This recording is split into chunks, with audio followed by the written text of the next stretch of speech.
Welcome back, football fans, to another episode of the Prediction Show, and you can see right here what it is all about today, the Champions League.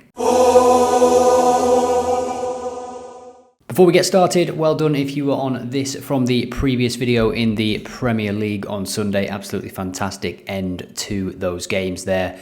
And well done to this person because you have won a month of OddAlerts Pro for commenting on the previous video. And well done to this person as well because I didn't announce it on the previous video. So a double whammy. And the same, of course, applies for this video. Get your comments in, get your predictions in for this set of fixtures, and you will automatically be entered into a draw to win OddAlerts Pro, which includes a ton of powerful features, one of which we will be using at the end of this video when we tackle man versus machine. So let's go through the games then in no particular order. These are the ones that sort of took my eye as I looked at the fixtures. Atalanta against Real Madrid could be very tasty. I watched Madrid parts of their game at the weekend, and they did concede a lot of chances, especially in the first half. They might still be adjusting to a new system without Vinicius Jr. It looks like they're playing two up top, with Bellingham getting forward. He had a goal and an assist at the weekend. And Real Madrid have won just twice in the Champions League this season. Carlo Ancelotti, in a recent interview, said that it doesn't matter because they will be there in the latter stages.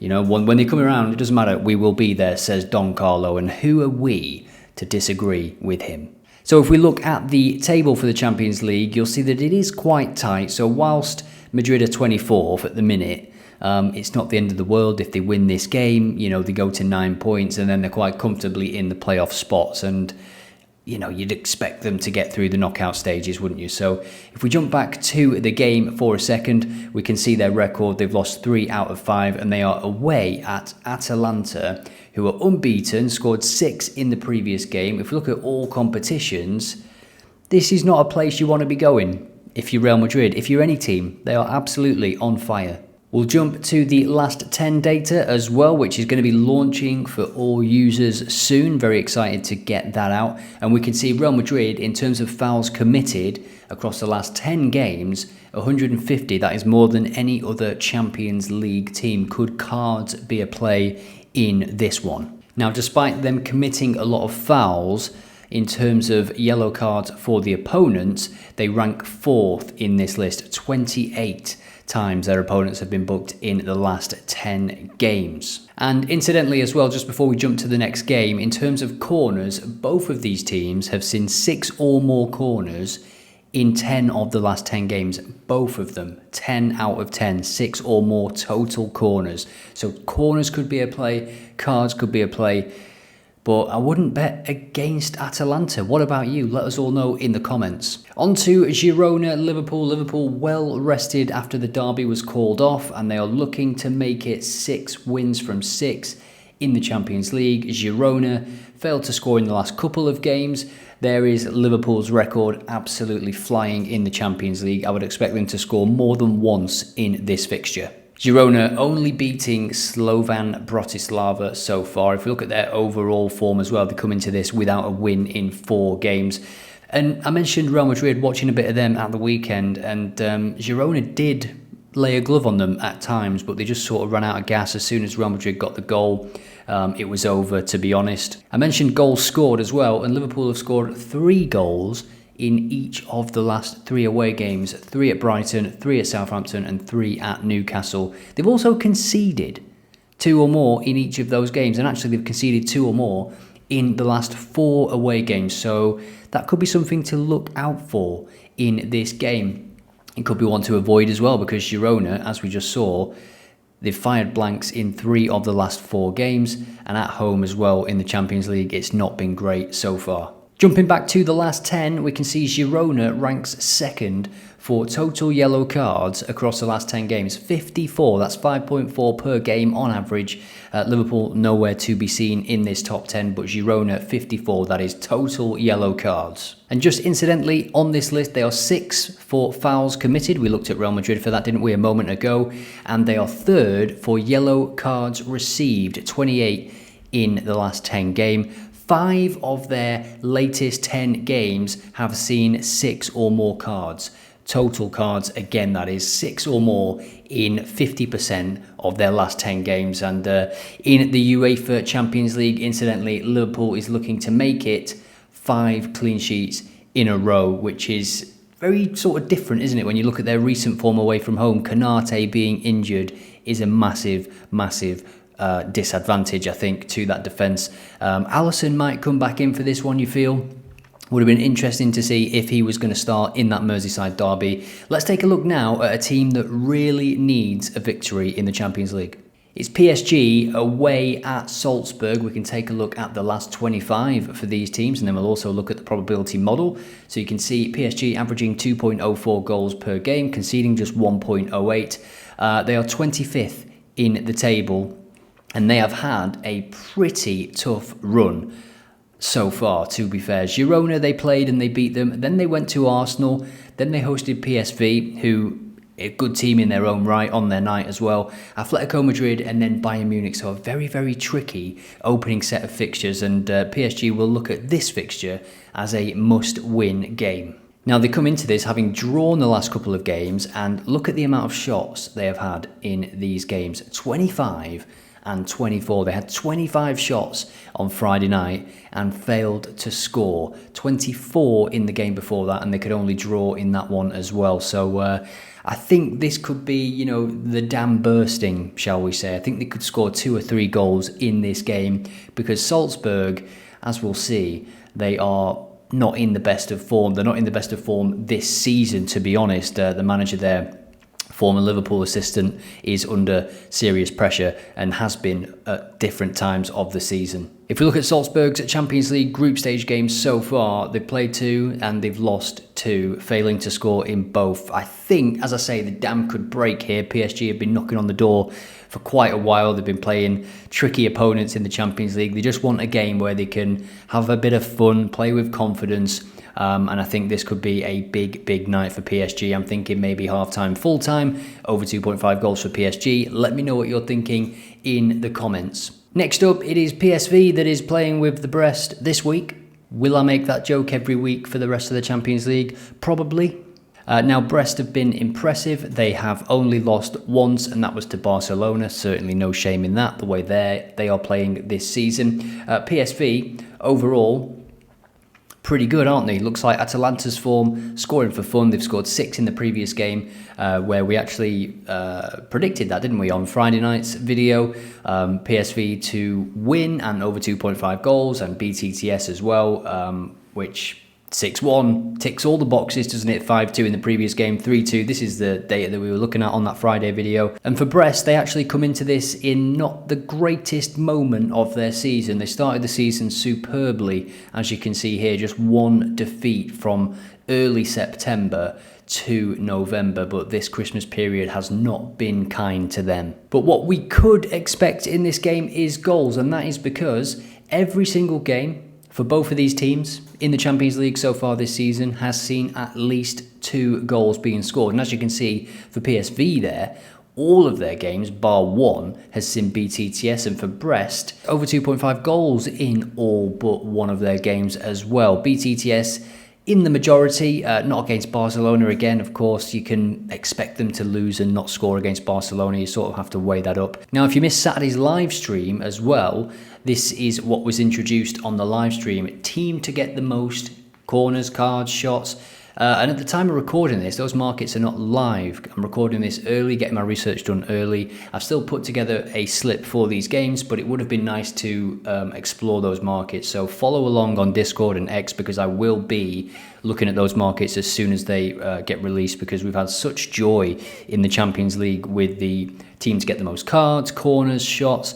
And you can see here, PSV, in 7 of their last 10 games, they have had the most shots. Now, of course, you've got to weigh up the different competitions. Brest playing in France against, probably quite a few better teams in France. PSV are one of the best teams. But still, the fact remains that they have had the most corners in 7 of their last 10 games. Incidentally, Bayern Munich top of this list. Atletico Madrid, PSG, Girona, who are against Liverpool. That one could be interesting because Liverpool don't really get too many corners, but they don't concede many either, especially away from home. So that is another statistic for the PSV game. Let's move on to another game featuring a team from Britain, Scotland. It is Celtic, and both Celtic and Zagreb start this game week in the playoff spots, which they will want to hold on to. But this is a pretty important game because Celtic have got Young Boys next, and then they play Villa away on the final day. So they don't really want to be going to Villa Park in need of a result. So if they can get a win here, it would be very, very good for them. I've been looking at shots on target for this one, as I'll show you in a moment. But just jumping back to the last 10 data, we can see Celtic 119 corners in the last 10 games. They are top out of all teams in the Champions League. Corners for, they are top as well. So team to get the most corners potentially for Celtic. One thing you've got to keep an eye on with Celtic and Rangers this week is the Scottish Cup final. It's Celtic Rangers, obviously, on Sunday. Celtic have got this game on Tuesday, and Rangers are hosting Spurs on Thursday, so it is advantage Celtic in terms of that Scottish Cup final. But will Brendan Rodgers be resting players ahead of that final? Will he feel that he needs to, or will he prioritise this game, knowing that Rangers have got a Thursday night Europa League game themselves? So Celtic getting quite a lot of corners. Obviously, again, keep in mind the competition levels. And one thing to note about Celtic is their defence at the minute. They've conceded just 3 goals in the last 10 games, as you can see here. They don't lose many games, do they? At all. The last game they lost was in the Champions League, that 7-1 drumming. We were on that game, weren't we, for BTTS and over 2.5 goals. Adeyemi score or assist as well we had.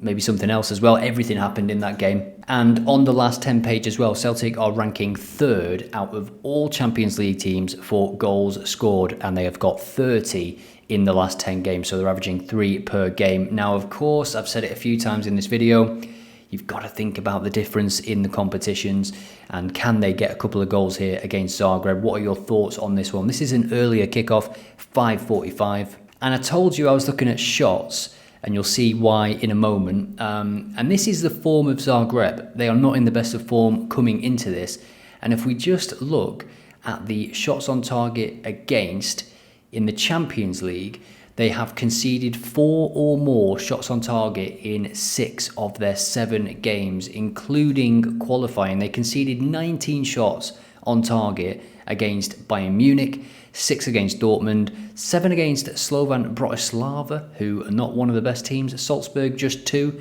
So that is the odd game out there. And I mention that because you'll see in a moment that I've also put that into the slip. So with all that said, let's now take a look at the probability model.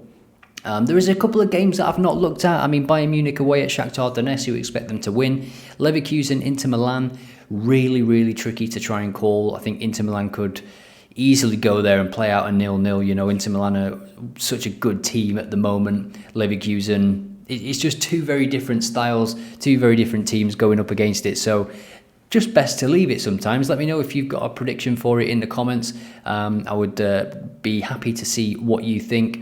And also Club Brugge Sporting as well. Sporting, a little bit of a drop-off, isn't there, after Amorim? Leipzig, Aston Villa, similar story. Aston Villa went to, where was it? Was it Club Brugge and didn't win? And they've not been in the best of form, but you would expect them, just looking at Leipzig's form there, you would expect Aston Villa to get the job done, to be honest. Under 4 goals potentially could be an option there, with Leipzig not scoring at the moment. But as we get to these stages now, and as we saw the table there, if we look at Leipzig, I imagine they're right near the bottom, they've got 0 points. You can still get into the playoffs with 3 wins here. If they were to win these games, it's an absolute must-win, isn't it, for Leipzig? So that's why this could change. They've had a tough run, to be fair. Look at the teams Leipzig have played. Atletico Madrid, Juventus, Liverpool, Celtic, Inter Milan. And now they're playing Aston Villa. Their last 2 games, you would hope, are against easier opponents, but the damage is already done, isn't it? What a terrible run Leipzig have had in this competition. I don't know how the seeding works for that, but if you just look at teams like Brest and the teams they've played, you would rather have a run like that, wouldn't you, if you were a team like Atalanta, Club Brugge, Sporting, Leipzig, something like that. And yeah, what a horrible run for Leipzig. I'd never noticed that before. So now let's jump to Bet365 and I'll show you what I've put together. And then after that, we are going to man versus machine because I've got some new updates to show you as well. So this is what I've put together at the moment, and we will trim away the fat on some of this. Atalanta, Real Madrid under 4 goals. I think that could be a tight game. Atalanta, a couple of 0-0s at home in the Champions League so far. We saw their form. They are doing absolutely wonderful stuff this season. Girona, Liverpool to score more than once, 1.44. PSG, half-time, full-time. That's a risky one, but as I say, I just think they are waiting to show what they can do, and they've had some really tricky games as of late in the Champions League, and I think the amount of shots they've been taking recently shows that they are getting into good positions, and I think it's just a damn ready to break in terms of their goal scoring. Over 2 goals in PSV Brest. Yeah, let me know what you think about that. And then Celtic to have over 3.5 shots at 1.4. We saw the stats from the Zagreb point of view, but also Celtic as well. As you can imagine, in the majority of games, they have more than 5, 6, 7 shots. But again, that is in Scotland, of course. But they've shown in the Champions League that they can impose themselves. They lost to Celtic, but that is their only defeat in the Champions League so far this season. So after trimming the fat, this is what we have. Liverpool to score over 1 goal. 1.44 is quite low odds for me, but I'm feeling quite confident with it. Let me know what you think in the comments. Liverpool well rested, remember, after the Merseyside derby was cancelled. Salah, news of a new contract. They're flying at the minute, able to rotate as well. And PSG, this is, I've called this, so I want to leave it in. That's why it's there, but feel free to, if you're not feeling it, leave it out, skip it out. I'm not a tipster, I'm not telling you what to do. These are just my thoughts, my opinions. This is man versus machine, and this is the brain and the bias of the man. Celtic to have over 3.5 shots, as they do in the majority of games, as we've spoke about before. 3.94, similar to the Premier League one on Sunday that came in. Let me know what you think in the comments. And now we will jump to the Betslip generator for man versus machine. So here we are then, and target odds of 3.9 to match the Betslip. Item per slip 3, as it is a treble, and we're going to go Wednesday because of the time difference. It does mean Tuesday night games, just trust me on that. And then we are going to sort by probability, and these are new options as well that you can check out yourself on the Betslip generator, but I'm going to sort by probability, which is going to sort by the model's probability of the whole slip. So the markets that we've got here: home wins, away wins, over 1.5 goals, BTTS, 1x. Let's get team goals on if it isn't already. It already is. So we will hit get and see what we get. We get Bayer Leverkusen, Inter Milan, over 1.5 goals. You see, I think that's pretty risky. For 1.22, I mean, you know, because of Inter Milan and their clean sheet record is quite amazing, to be honest. Double chance in Argentina, and then home win in Argentina again. Okay, so we are going to go with that one because it is the closest to the target odds. We could run again. Let me just save this in case we don't get one that is closer. But we can see that this is value as well. Are these all value bets? Yes, we had value bets toggled as well. One thing that I've added as well to the Betslip generator that you might not know is Copilot. So now you can see these little suggestions, and these will get better in time. Just a very rough addition, just wanting to get it out there. Lowering the minimum threshold from a 65% to 60 would get you 10 more home wins, right? So that's interesting. Lowering the away goals from 75 to 70 will get you 15 more games. So 70% still high, might still be some value bets, but here you go. So I've saved that image. Let's just generate another, but I'm quite happy with that one as the pick for the machine. It's also got Leipzig to score a goal here. I think we're going to go with the first one, but as you can see, there's games here on Tuesday. There's AFC Fylde, Halifax. It's got National League in here. The updates to the Betslip generator have turned it from Charmander into Charizard, or, you know, this is an evolution. It is fantastic now, and there are no bugs. when you're putting in competitions and stuff, it all works. I think on the live stream we had some blanks, and that's what made me just work on it all Sunday and add in the time frame additions, the sorting ability, and also Copilot as well. So let me know if you've enjoyed this video. I'm going to see you down in the comments. Hit like, subscribe. See you in the next one.